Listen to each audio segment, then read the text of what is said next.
12 o'clock. We're about to fill your ear holes with the sounds of Steve and Igo. Oh, gross! Get ready for the most in-depth discussion on everything ECU. Players, coaches, the program, and more. This is Hoist the Colors with Steve and Igo. Play ball! You ready? This is 94.3 The Game. This is where the Pirates play.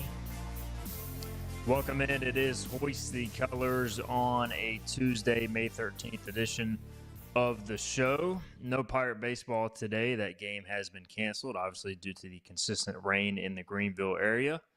So the Pirates played their final home game over the weekend. We'll talk Pirate baseball with Mike Mullis, who does the color analysis on the ESPN Plus broadcast for most of the season. We'll catch up with Mike and see what he thinks about the Pirates. Series lost to UTSA, but more importantly, the path going forward. Can the ECU make a run in the conference tournament following the USF series this week? So we are live on YouTube, Facebook, and X. If you got a question, a comment, or a concern, we will get to that over the course of the next hour. Just as a little bit of a primer for today's show, we are going to dive heavy into ECU's spring transfer portal haul to this point.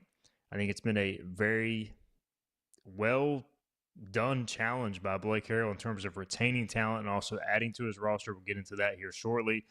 Towards the back half of the show, after talking with Mullis on Pirate Baseball, we'll also look at the latest in the NHL and NBA playoffs, as we have done for the past several weeks. And we'll get into the NBA draft lottery. And if you were a conspiracy theory that thought it was rigged before, well, you're even more of a conspiracy theory after last night, which we'll get into. The Dallas Mavericks somehow getting the number one overall pick and getting Cooper Flagg most likely as a result. All right, in the 94.3 The Game studios, we've got Philip Pilkington hanging out, intern Chris as well. Philip, how's it going on this Tuesday?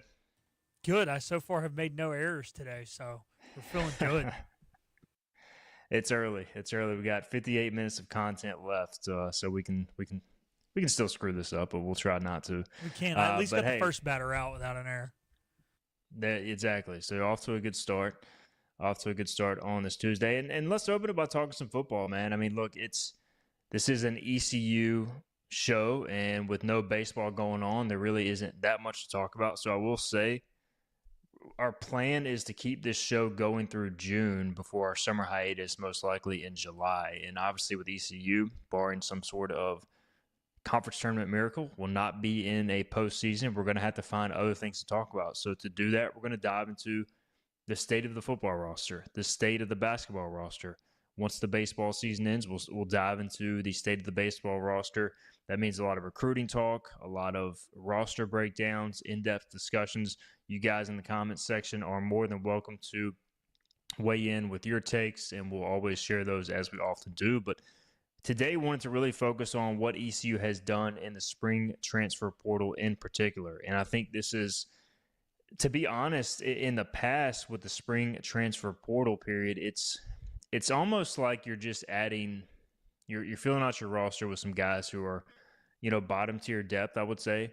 This year, it feels a little bit different for Blake Harrell, and I think part of that is because you had the move from him as defensive coordinator to head coach. He brought in a new defensive coordinator in Josh Aldridge, so they did make some moves in the winter, and some of those guys look like definite hits, but I think more than anything, they really needed to evaluate with so much roster turnover, the spring portion, the winter portion of practice. They did that, and now you're going into the spring transfer portal period with some leftover NIL money. And I feel like the Pirates have done a really good job adding to this roster, because we know coming out of spring ball, that the defensive secondary was a concern. We knew offensive line depth was a concern. And then once Jake Garcia hit the portal, which really him and Eric Fletcher, backup cornerback who transferred to Oklahoma State, those were the only two guys that ECU lost in the spring window that they did not want to lose. And so ECU has addressed both of those needs. They add Mike Wright from Northwestern. We talked about him a little bit yesterday, the backup quarterback with 16 games of starting experience in the SEC and Big Ten, stints at Northwestern, Vanderbilt, and Mississippi State. I think that's a perfect add from the standpoint of you not only get a backup experienced quarterback, you also get a guy who you can use as a gadget player. I would expect to see him in different roles. And then with the cornerback situation, we talk about losing Fletcher. ECU added Rashid Reason from Old Dominion, who reunites with Teron Williams. You've got that connection. He was a starter at Old Dominion. And what do we hear from the fans more than anything? Let's fix special teams. Let's bring in some guys who have proven the Pirates that have proven in the past that they can make kicks, so the Pirates can make kicks on game day. We've seen that be an issue. Well, ECU goes out and do that. They add Nick Mazie from New Hampshire, an all-conference CAA kicker, and they add Ryan Levy from Duke, who was an all-conference caliber punter at Furman. They've addressed the secondary, not only with Rashid Reason, but Jonathan Jean at Rice, an experienced safety who can play nickel, which was a little bit of a concern coming out of spring, the depth there. And then one of my favorite guys I talked to yesterday over the phone for an interview that's now up on Hoist the Colors, Drew McCullough, is a transfer from Presbyterian, a true center, 6'3", 290, a little undersized, but you lost a guy in Carson Jones at center who is your projected starter in spring. He's probably going to miss the season. How do you address that? You go out and get an FCS guy who has started 11 games, played 650 snaps last year, graded out well per Pro Football Focus, and he's got 3 years of eligibility remaining. So even if he doesn't start this year, if somebody else steps in, he's a guy who can develop. Philip, I just like what they've done. They filled holes, and you can look at some of this as insurance moves, like adding the kicker when you already have Conrad and Perez, and adding a punter to compete with Thomas O'Halloran. But like, they're not taking any chances, is what I glean from these additions, and I think they're going to still add some more pieces, which we can get into. But I just like that they're adding as much as they can. They're being creative with some NIL money and scholarships to do that, and I think this is the way to go about it, because the last thing you want to do is get in a situation a couple years ago, like we saw with Mason Garcia, Alex Flynn during the 2-10 year, when it's clear once you get to a certain part of the roster that the talent and depth is not there, and they're protecting against that as much as possible. Yeah, you have to. You know, injuries are a part of every sport, but they're really a part of football. I thought so far, you know, we talked about DB early in this whole process, how we could add some guys and potentially guys that start. And when I say start, I'm maybe not saying, you know, in a base 4-3 or 3-4 defense, but, you know, like a starting nickel. Well, hey, you know, you've now added 2 defensive backs in the portal.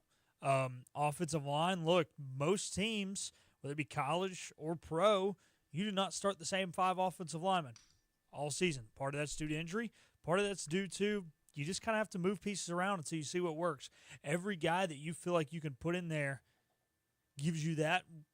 It really gives you 5 more options of opportunities. I mean, yes, he's a center. We probably won't see him ever play tackle, but you never know this day and time. Offensive linemen are so versatile. They get moved around all the time. They get put out of their comfort zone, and sometimes they succeed out of their comfort zone. Obviously, we know the quarterback situation yesterday, so I think it's big. Yeah, you need depth on defense. You need depth on the offensive line, and, you know, it's kind of not that you ever want to have problems, but it is kind of nice that we're not having to add guys at running back or wide receiver. Like, we feel good about the guys we can get the football to, which just kind of makes it exciting, I guess. And talk with the people in the program, Philip, like there's a consensus, I would say, from reading the message boards on Hoist the Colors, which I totally understand, given the losses at defensive line and linebacker. Like, they want to see somebody added that's a proven defensive lineman in the portal, and I just don't think that's a priority for ECU. And I think they like the progress of Zion Wilson, Preston Carr. They did bring in Ryan Roseborough and Justin Benton from the portal during the winter period. Those guys went through spring practice. They have some redshirt freshmen they're counting on. They have some other guys who have been in the program. So, like, internally, it seems like they feel pretty good about the defensive line. And I know externally, some fans are like, man, we need to add a proven D lineman. But, you know, the reason I guess, you know, clap back on that a little bit is look at right now in NFL minicamps, the only defensive player represented is Savone Revel. And I think, you know, this is no knock on the guys who are, you know, great Pirates, great players, great college players. But, like, that to me shows ECU did not necessarily have difference-making talent. Certainly not difference-making measurables, because that's what the NFL often brings in these processes. It's one of those things where the scheme, as long as you got guys who are willing to execute the scheme, know the scheme, and are that team mindset, you can have success. And I think Roy Tesh, Blake Harrell, Josh Alders, who's going to be running a very similar scheme to what Blake Harrell did, I think they know what works. Are they going to have a dominant defensive front? No. I don't think they really had a dominant defensive front with Elijah Morris, Deontay Johnson, Chad Stevens, those guys, but they were solid. And I just think they feel like the personnel on that side of the roster is good enough right now. And then it's more about shoring up special teams, O-line, and the quarterback position. So, I don't know, would you like to see them add a D lineman, or is it just the other factor is too, there's not too many difference-making D linemen that ECU can afford in the portal. Like, if you go out and get a dominant D tackle, yeah, that'd be one thing, but those guys aren't exactly a dime a dozen. No, they're not. And, you're just, if you're bigger than what we have, you're going to automatically get better offers. Not saying that big always means better, but at a position, especially interior defensive line, where sometimes your job isn't to make a tackle, it's just don't get moved by the offensive linemen so that the linebackers come up and make tackles. Size does matter. And, the weird thing, I do think D-line maybe is one of those positions where, not saying experience doesn't matter, but there are things you have to do. There are more stunt calls. There's more things in college than in high school. But at the end of the day, man, if you're holding up in practice against other Division I interior offensive linemen, like, there's just certain things that you can't mimic in practice to a corner and maybe to a linebacker. But at the end of the day, man, D-line, if you're a tough SOB and you know what gap to fill, who cares if you haven't played college football? I mean, would it help? Sure. But I wouldn't go out there and just spend a bunch of NIL money on a guy just to do it. You need depth in those corner rooms. You need depth, in the safety room. But D-line, you do need depth because the most amount of guys play. But if you've got 6 to 8 guys, man, you really trust, like you said, you don't have to have superstars out there. All right, we got some questions on ECU baseball. We'll hit those later in the show. I did want to read some comments on Mike Wright, and we'll address that before we get a break in, get to Mully. Robert says, Mike Wright is better than Jake Garcia. Will they have packages for him? ? Johnny Robertson also says, I believe that Mike Wright is better than many realize. His speed is elite. Kenny Curlin says his tape is good. Mike Wright looks like an excellent pickup. I looked it up. Philip, Mike Wright, when he was at Vanderbilt, had an 87-yard touchdown run that he hit 21.8 miles per hour on, tying Derrick Henry's mark for sixth fastest run in the NFL that season. So, look, you're talking about a guy who's 6'4", 195 pounds with elite speed for the quarterback position. There's definitely going to be packages for him. And I guess my question is, as we look at this situation, there is a fine line between getting too cute, because if you've got a really successful, fast-paced offense, the last thing you want to do is just like insert some random package at some random time.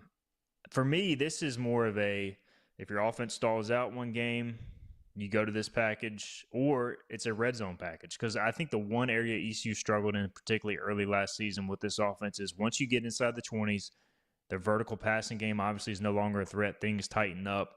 I think that's when you see maybe the Mike Wright package. I don't know, any take from your perspective? You've watched a lot of football as well. I just think it'll be very interesting, and we'll get to see some of JDB's creativity with this, because he's too good of an athlete not to utilize. Yeah, I agree with what you said about interrupting the flow of the offense, but I even agree more with the getting too cute, because I think sometimes it really hinders teams.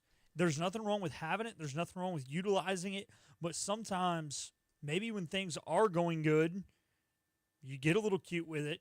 You either put the ball on the ground or you lose 3 or 4 yards, and all of a sudden you've not only stalled out a drive, but sometimes you can lose momentum on those things.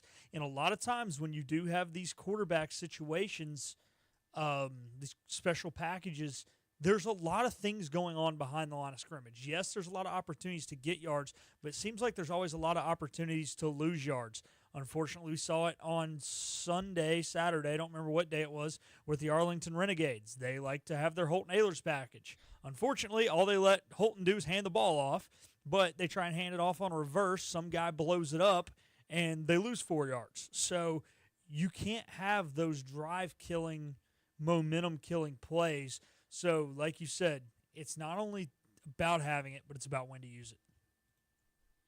All right, we will circle back with more of these questions. Kenny wanting to know who the odd man out in the quarterback room is now. We'll touch more on this transfer portal class. I do have a few other takes I want to add later on, but we got to get a break in. We'll get to Mike Mullis. We'll talk ECU baseball on the other side. He was on the call for the UTSA doubleheader, so we'll get Mully on after these messages. We'll be right back. This is Hoist the Colors.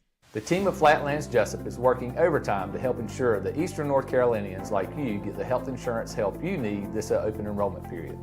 New legislation passed meaning more people than ever qualify for affordable coverage. Let us help you today. Are you ready to tackle those yard and garden projects? Come by East Carolina Tractor and Fleet, your local Coyote dealer, and check out their great selection of residential and commercial Coyote tractors. From zero-turn mowers to compact tractors to skid-steer loaders, they've got you covered. Some with 0% financing for qualified buyers. Stop by your hometown Coyote dealer, East Carolina Tractor and Fleet, across from the Pitt County Fairgrounds or online at ectfleet.com. East Carolina Tractor and Fleet. We dig dirt. Big tax credits are back. Get a 30% tax credit, up to $2,000 off your new Mitsubishi electric heat pump install. Let Comfort Master help you take advantage of the tax credits with a qualifying Mitsubishi electric ducted heat pump or non-ducted Mitsubishi electric mini splits. Mitsubishi electric mini splits are ideal for bonus rooms, garages, or sunrooms. If you need a new HVAC unit, call Comfort Master today. Call Comfort Master. Call Comfort Master. At Parker's Barbecue, our family has been serving your family for 3 generations. For that, we say thank you. Blessing families every Thursday. Kids eat free all day. That's the Parker's way. Legendary food served from our 3 locations. Always quick, always delicious. That's the Parker's way. At Parker's, our mission is to impact our customers through Christ-like service in a way that feeds them both physically and spiritually. That is the Parker's way. You know what the problem is with standard belts?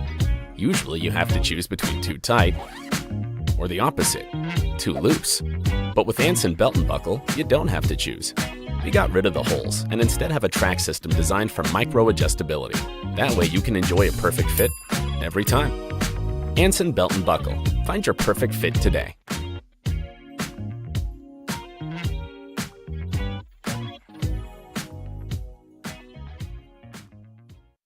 Healthwise Pharmacy rounds the bases with all of your infusion, retail, compounding, and medical equipment needs. Locally owned and operated by pharmacist Marcy Parker, Healthwise has grown to be your most trusted provider for infusion services. Currently providing in-home or on-site infusions in North Carolina, South Carolina, and Virginia. Visit Healthwise Pharmacy at 615B South Memorial Drive or call 252-295-0059 to speak to a patient service representative to find the option that best suits your needs. Tired of the 1-800 numbers advertising Medicare products? Flatlands Jessup has 6 offices all throughout Eastern North Carolina. Get face-to-face help from our local award-winning licensed team. Stop by today. Flatlands Jessup, your whole world covered. Remember, get the podcast of the show on the IBX Media app or where you get your podcasts. Got it. You don't have to tell me twice. I remember it exactly. Stephen Igo and Hoist the Colors on 94.3 The Game. All right, we're back on Hoist the Colors on a Tuesday. We just talked some ECU football. We'll circle back and continue to break down this transfer portal class, get to some of your questions. But we'll talk some ECU baseball with a familiar guest. He is Mike Mullis on the phone line, who's been on the call for many ECU home games this year. The home schedule is a wrap now. The Campbell game has been canceled. Mully, we'll start with your overall take on the UTSA series. Pirates win 1, could have definitely won 2, but before we dive into the specifics, what did you think of the 3 games inside Clark LeClaire this past weekend? No, man, I think your statement there sums it up, bud. I had opportunities clearly in 2 of those games, and kind of for the year, the free passes and the mistakes that just seemed to be at the most inopportune times. I will tell you, I had seen UTSA play on TV early in the season, and I knew, like, with their frontline guys, they were, they're a pretty good club, but their back end, not a ton there in the bullpen, and scrappy club. They super aggressive at the plate, and they were not a big power group, but they certainly put the ball in play a lot, and a lot of times with authority, and And again, I think at the end of the day, man, the Pirates were in those games and had every opportunity. I will say the big takeaway is for me that and I have to agree with Coach Galvin on this, man. The players, the team, those kids fought, and and it's tough this time of the year when you kind of feel like you're playing out the string and what they know that what they've got to do is go win the conference tournament. But man, a lot of effort in that series, and got a little chippy at times, but the way it ended, game 2 on Saturday with Riley Johnson and the sportsmanship displayed, at least at that moment, by a couple of the UTSA players coming over to help him out. That was, one of those moments that I'll never forget, and I was super honored to be part of the broadcast of that. But all in all, I think that the Pirates gave away some opportunities, and and we're in those games with chances to win. Just big errors, and errors being true errors or walks and free passes at the wrong times. Yeah, I mean, they were able to overcome it and get in the final game of the series, Mully, but like the mistakes of not sliding at second and just missing a ball in right field, and we saw earlier in the series, Chance Hall being thrown out at home on a attempted, advancement on a wild pitch that got away, and the walks in the second game of the series in the ninth inning. Like, this team at times you can see the potential, but we're now at the finish line almost, and it's like, I guess they're just going to continue to make these mistakes, and that's just going to be them, and may prevent them from making a run the conference tournament. Is it too late to fix these things, or it is what it is at this point? Some of these things, some of the things you just mentioned, the overrun of second base, and some of these things are just base fundamental. Like, you've done this, a million times in your baseball playing career, and so I do attribute some of it to maybe trying to do a little bit too much, and maybe trying to force the issue, if you will. But man, I think at this point you go out there, continue to play hard.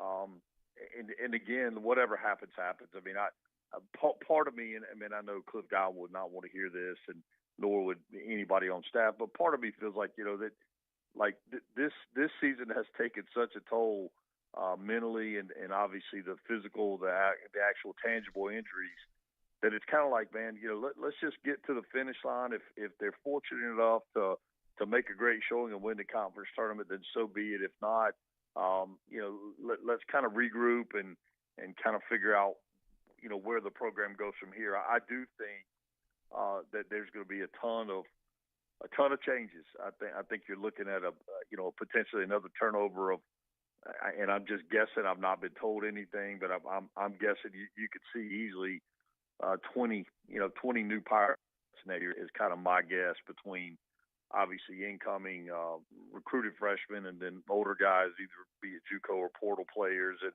I think there's just going to be a lot of turnover, and it's I would say it's unfortunate. I guess I don't believe it's unfortunate. I think it's actually quite fortunate that you're not just kind of stuck with what you got. You can look at what's out there. You can make your assessments, and then you could go out and address deficiencies through either the portal or junior college kids. So, but I think the team we see out there this year, minus a handful, I think it'll be very different next year. We're visiting with Mike Mullis, ECU ESPN Plus analyst. And, Mully, we did see Riley Johnson just make an incredible play to open the series. He hit 2 home runs. You mentioned the sac bunt. It kind of makes you wonder if he was able to stay healthy, which has been an issue throughout his career, maybe how different this season could have looked, at least for a few games. I don't know. It probably adds a few wins to ECU's win total. But what can you say just about his effort and everything he's brought to his Pirate career?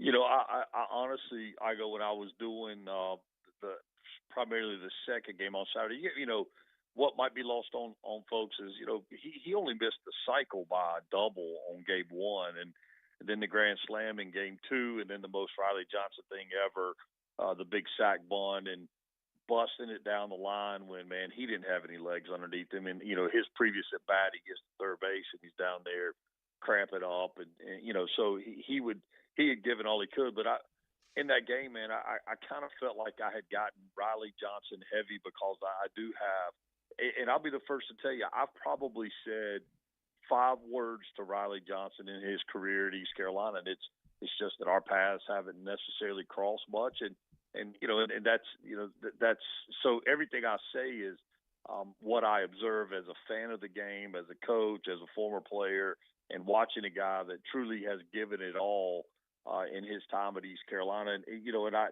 it's one of those things.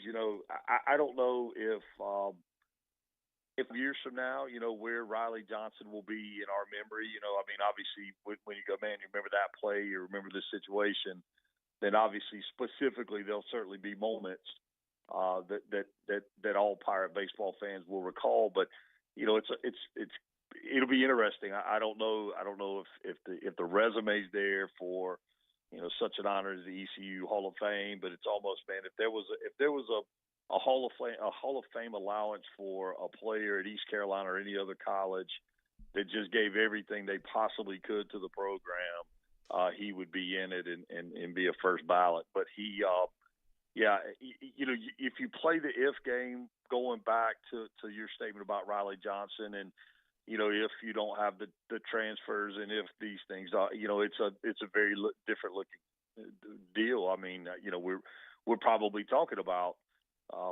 regional hosting aspirations if all these things don't happen. But you lose 2 arms that you bring in to pitch on the weekend. Both of them come up hurt. Just any number of things, and all of a sudden you have a season like East Carolina just had. Mike Mullis with us on this Tuesday. A few more things from Mully. We'll get him out of here. This weekend, Mully, outside of conference seeding, really doesn't mean a whole lot. Thursday through Saturday, the series at USF. ECU will stay in Florida for the conference tournament. Coach Godwin has basically said they're going to have to, rest some pitching. How exactly that plays out, I guess we'll see. If you were the coach, would you even throw Norby at all? I assume he's going to be going game 1 of the conference tournament, or do you just, throw him for a couple innings? I don't know. Any idea how the Pirates may look at approaching this? You know what, man? There's a fine line between resting guys and getting guys off schedule. And so it may be a situation where, again, I don't know what their, internal communications are, but it may be a situation where you're like, hey, man, get your bullpen live, and we're going to limit you to, 40 pitches, and however far you can get us on that, or maybe it's 50 pitches. And then it's just a drop dead, like at that number, boom, we're coming to get you regardless of how the outing's going. That could be one way to play it. The other way could be, hey, we're just gonna put him on ice, and we'll see him come tournament time. And it's also interesting that when you're in this situation going into the conference tournament, your tendency to maybe quote unquote throw off maybe a little bit different from the standpoint of there's really 2 considerations. Your first consideration is obviously East Carolina doesn't need to get into the loser's bracket, so that would lean towards, hey, let's go with the best guy available, whoever that may be. If it's Norby game 1, whoever it may be. And you got to also think Sean Jenkins has had some pretty good outings of late, obviously out of the bullpen largely, but that kind of gives you some hope too that can add a little depth to the staff. But you can either okay, we're just going to play it right down the line, and we're going to go with Norby out of the gate, and just kind of go best available the rest of the way.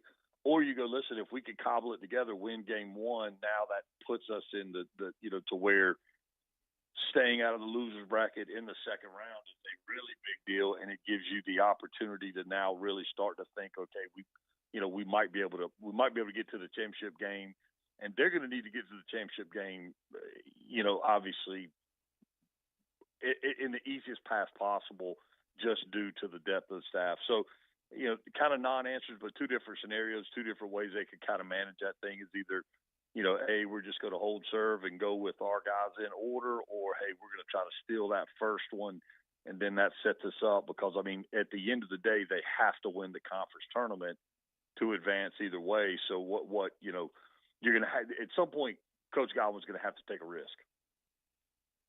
No doubt, and I think we'll echo your sentiments. I mean, I think Cliff said yesterday 12 healthy pitchers, and how many of those guys have been effective, really a handful. So it's like you can't afford to get into the loser's bracket. And really, Mully, I mean, we've now seen the majority of this league in person outside of South Florida play ECU, but I still don't feel like, I mean, UTSA obviously will be the favorite on paper.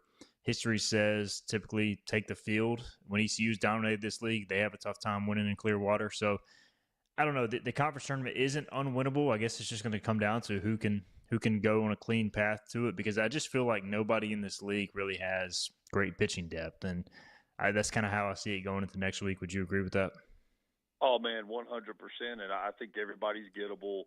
I don't think there's a prolific offense. It's just going to go up there and, bang away. And I mean, I think it's a lot the same. All the teams are fairly similar.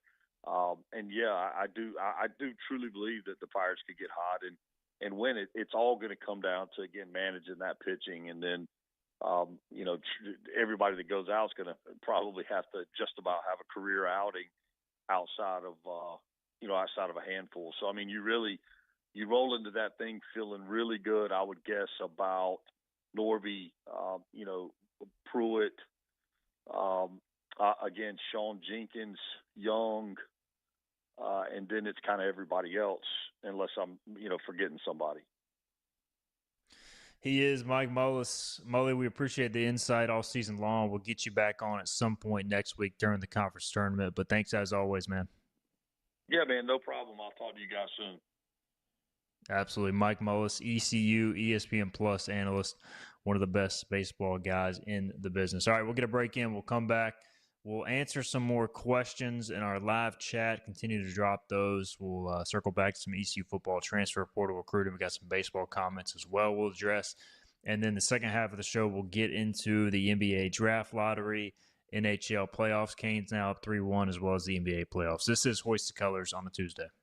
Hey, it's Jim Wells again with Wells Roofing and Gutters here in the beautiful community of Lindale, Bedford. At Wells Roofing and Gutters, we believe in quality first. And that's why we use CertainTeed shingles, which are manufactured in Oxford, North Carolina, a local company. In the event you ever do have a claim or a problem with your roof system, they're local and they come and take care of us in a timely manner. We could leave off some accessories and we could certainly save money, but we believe at Wells Roofing and Gutters in installing the correct way per manufacturer requirements, and we warranty your roof both in-house and also with our supplier, who is CertainTeed. For a job Wells done, no shortcuts taken, and a good quality job on your home, give us a call today, 252-227-8403. We also offer financing, 12 months, no interest, no payments. This is about you, your family, and the health of all who live in Eastern North Carolina. This is about the transformation of a health system into something more powerful and more human. About creating new ways to treat disease and keep you well. This is about ECU Health, which is to say, it's really all about you. ECU Health. Minds, hearts, purpose.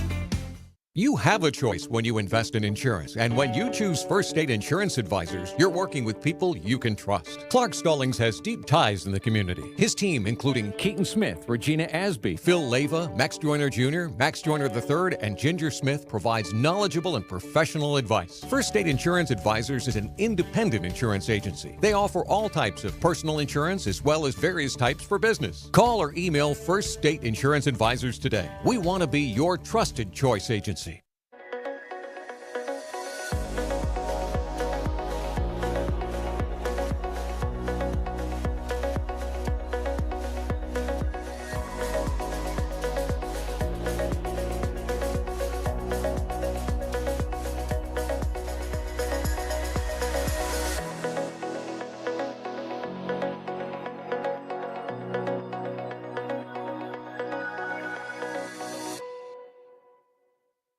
Other restaurants claim their food is fresh and fast, but are they friendly? At Moore's, you're treated like family the minute you walk into their doors. With locations in Winterville, New Bern, Swansboro, Morehead City, and Jacksonville. We've been practicing what we preach since 1945. At Moore's, our barbecue is slow cooked and smoked over real wood daily until it's so tender it's falling off the bone. Combined with our fresh chicken, cooked-to-order seafood, and homemade fixins, we're sure you'll agree. If it's not Moore's, it's less.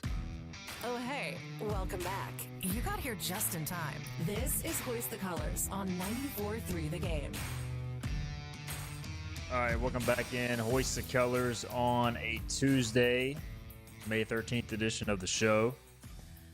We've talked some ECU football transfer portal. We'll circle back to that in a moment. We have a bold statement from Lane Smith. Philip Pilkin and producer intern Chris hanging out. Are you ready for this, Philip? Lane Smith, his weekly bold statement is here, and it's surprisingly a positive one. I don't know if you're ready for this. So it's got to be about, if it's positive, it's got to be about the Eagles. It's got to be the Eagles are going 17-0 or something. It is about East Carolina baseball. Yeah. He says, bold statement here, but you can take this to the bank. ECU baseball will go 6-1 over the next 2 weeks and will be sent to Chapel Hill, where I think we will have a chance to stay hot. Go Pirates.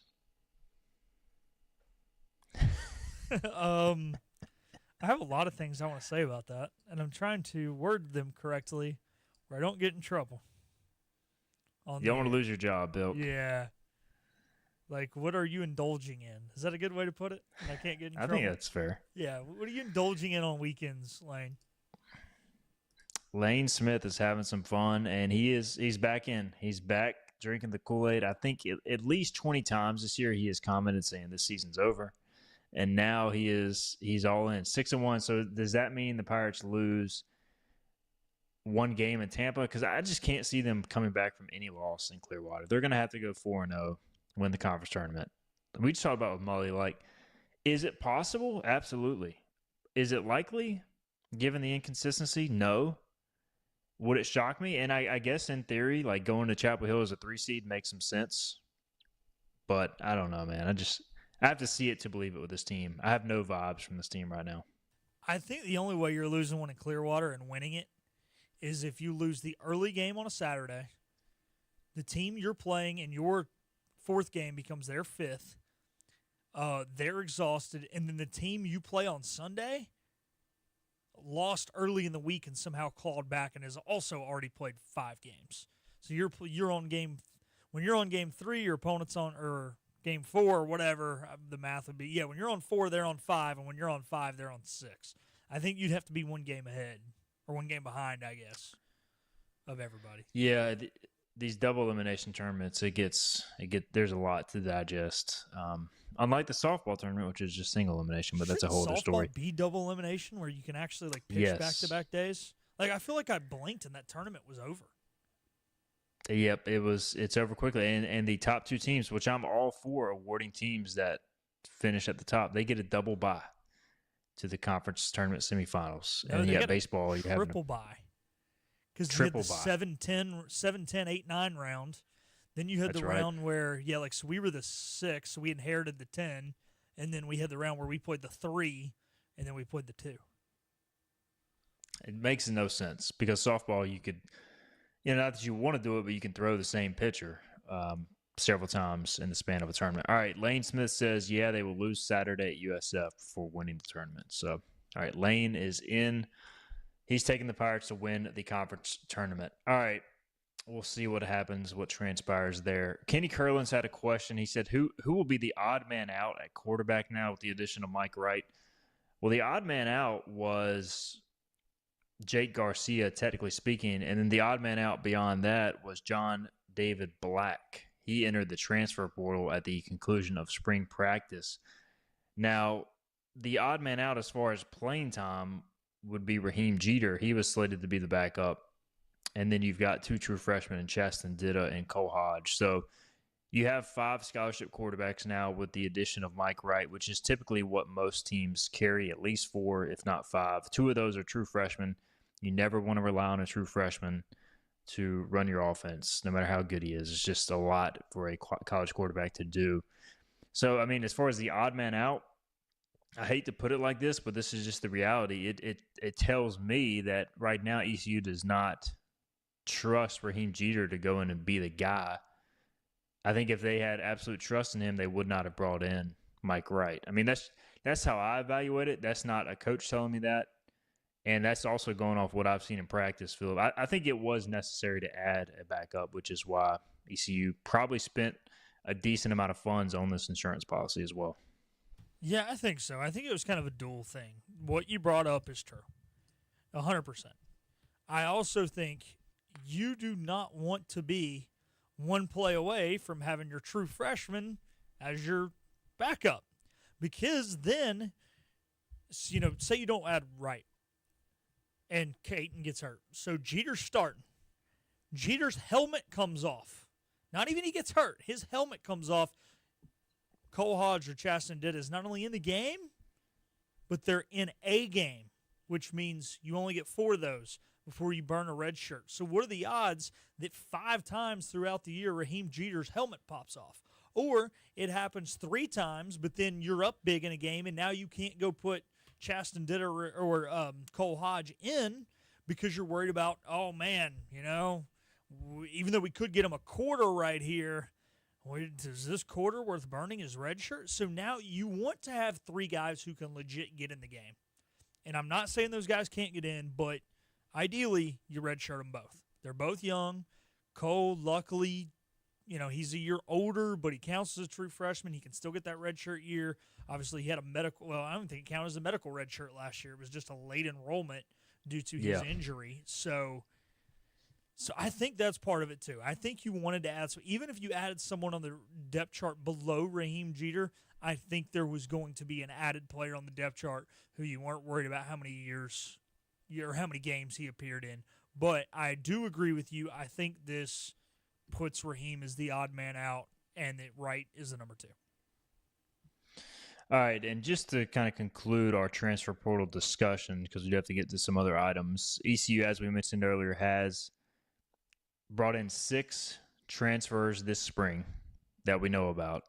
I'm hearing that they want to add, if possible, 2 more defensive backs and another offensive lineman. You have to remember, too, not only are you replacing the injured center, who's also still going to be on the roster, but they also lost Jacob Sacra, who had to medically retire, who they were counting on to be a potential depth piece, possible starter as well. So I would look for another offensive lineman, if there's a fit, and 2 more DBs potentially to round out the secondary. That's kind of what they're looking at adding right there. All right, Brady Thomas says, do we think ECU will be the 6th seed? Right now, it's looking very likely. You know what that means, Philip? Pirates after dark. The latest game possible on that Tuesday. I can't wait. Sounds like loads of fun. I'm glad that Michael will be back next week, and I will not be doing the morning show as well. That's all I can say. And we're planning to still do a watch-along, even if it'll be, 9:30-ish first pitch, I think. Like that. You guys going to come in here and do it? Absolutely, man. We're going to be here. Yeah, you got to we got to figure that out. We got to have somebody. You guys come. You might be learning how to start a stream. I go on this end of things. That's fine. Because unless you guys want to start out 20 minutes early, no, you click 2 buttons, you're good. So you might be having to do that because I think Dom is going to try and he hasn't seen his family in a while, so I think he's going to go home back half of this week through the first part of next week. So I think it's you, Brady, Bobby, Gilio, right? That is the plan tentatively. We'll see if we can get anybody else on the watch along. We got to see if we can get something else. We got so many microphones, dude. Hey, we can share a mic. We did it last year. Sure.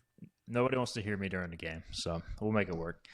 All right, let's get a break in. When we come back, we'll hit on NBA draft lottery. Is it rigged? It seems like it is. We got intern Chris who wants to weigh in on that. And we'll also touch on the NHL and NBA playoffs as well to wrap up the show. This is Hoist the Colors on a Tuesday. Hi, I'm D.R. Alligood. And I'm his daughter, Jessica. For 11 years, we have built quality driveways and parking lots for both your residential and commercial needs. We also offer free on-site quotes to have your custom driveways built the way you want. 252-946-1227. Your roof is a vital part of protecting your home and family from dangerous storms and hurricanes. At Assist Roofing, we install and maintain metal roofing that provides precise protection at add value to your home while lowering utility costs with a fortified roof to last a lifetime. With 0% financing, grants, and Energy Star Green Roofing tax credit available, call us to schedule a free consultation so you can weather any storm with confidence. Make every day electric on the Kawasaki Electro 20 electric balance bike. Maximize the fun with long run times, impressive top speed, and Kawasaki build quality. Easy adjustability and smooth handling make everyday riding more enjoyable. And the standard MTB type tires provide off-pavement capability. The Kawasaki Electro 20 is the electric balance bike that's built to rip. Go to Ron Ayers Motorsports, Memorial Drive north of the airport, Greenville. Your confidence makes everything look good. You see the world in vivid color, not black and white. Swing through your neighborhood Fantastic Sam's cut in color. And let our experienced stylists take you from everyday to extraordinary. Fantastic Sam's hair salons are locally owned and operated. Our full-service salons are conveniently located in Goldsboro, Kinston, Greenville, New Bern, Jacksonville, and Calabash. Stop in today at Fantastic Sam's, where the possibilities are endless. If you are interested in living longer and living stronger, Eastern Physical and Lifestyle Medicine is accepting new patients for a limited time. Finding a caring physician can be a challenge. Dr. Billy Smith is board certified in physical medicine and lifestyle medicine and has been practicing in the area for many years. Call for an appointment now to Eastern Physical and Lifestyle Medicine, 252-364-1108 in Greenville. That number again is 252-364-1108. Looking for a great deal on a new Nissan? At Greenville Nissan, we've got a great selection of new Nissans for under $30,000. The stylish Nissan Sentra, offering top-notch fuel economy. The Nissan Altima, known for its comfort and technology. The Nissan Kicks, the perfect combination with its compact design and performance. The Nissan Versa, delivering incredible value without compromising on features. And don't forget the Nissan Rogue, an award winner for 10 years in a row. Drive it home just for $22 down and $349 a month. Visit GreenvilleNissan.com today. Greenville Nissan, where we drive to serve.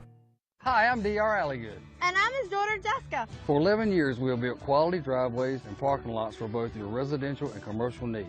We also offer free on-site quotes to have your custom driveways built the way you want. 252-946-1227. On 94.3 The Game. You're on, big guy. It's Hoist the Colors. It's our final segment. We've talked ECU football, transfer portal. We've talked ECU baseball. We'll conclude now with a hot topic in the sports universe, the NBA draft lottery, which seems more rigged by the year. And this season feels even more so. We've got intern Chris joining us. We've got Philip also. And guys, I know Chris has a lot to say here. He's a basketball guy. And for those who don't pay attention to these sort of things, the Dallas Mavericks, who were in the NBA play-in game and had a 1.8% chance to get the number one pick, got the number one pick right after trading Luka to the Lakers. Is this rigged, Chris? What is going on? I think for years, everybody's been questioning, is the NBA rigged or professional sports rigged? Well, now you kind of bring that question to light with the Mavs winning the lottery, because to me, the purpose of the lottery isn't to make good teams better. It's to make bad teams better. And I think now, you see Nico Harrison make the Luka trade, and then he gets rewarded with one of the best college basketball players of all time. The guy won 10 awards, named the last time a college basketball player's done that. And the impact he's going to have on the court is just going to make this team an immediate contender, which you don't see with very many lottery teams in any league. So I think overall it's bad for the league, because you're not helping any of the bad teams get better. It's not going to make it any more competitive. Yeah, the competitive balance of this feels off. And I know that they want to do it to prevent tanking, which I understand, but you made a good point pre-show. Like, why even do the lottery for 14 picks? Why not just do it for like the worst 6 to 8, even the worst 5 teams? I don't know, like the 14th team should not have a chance to get a number one overall pick. I don't know, like, why are we doing that? I have a question for both you guys that I want to bring up. I can't remember what league it is. It's some obviously non-Big Four sports league where they've got a rule to stop tanking. And it is whoever wins the most games after they are eliminated from playoff contention gets the number one pick, and so on and so forth. So if you're eliminated on the last day, you pretty much have no chance at winning the game, so you get the last pick prior to the playoffs, the teams who made the playoffs. But then the team who got eliminated first, they usually end up with the best record, but it holds the integrity. What are y'all's thoughts on, like, the NFL couldn't go to this. Team goes 0-17, they need the first pick. But what are y'all's thoughts on this NBA-wise, NHL, maybe even MLB? Yeah, I mean, I like the idea. I certainly like it better than what the NBA is doing. I mean, again, if they're going to open it up to 14 teams, where it's just they say there's these percentage chances that seem, I don't know, that don't seem real because based on who's won the lottery most recently. I'm all for it. I don't know. I mean, anything to make it a little bit more balanced. And we talked about it pre-show too. Like now, all the Spurs got Wembanyama, and when they had a very low chance to get them one seed, and now you've got the Mavs.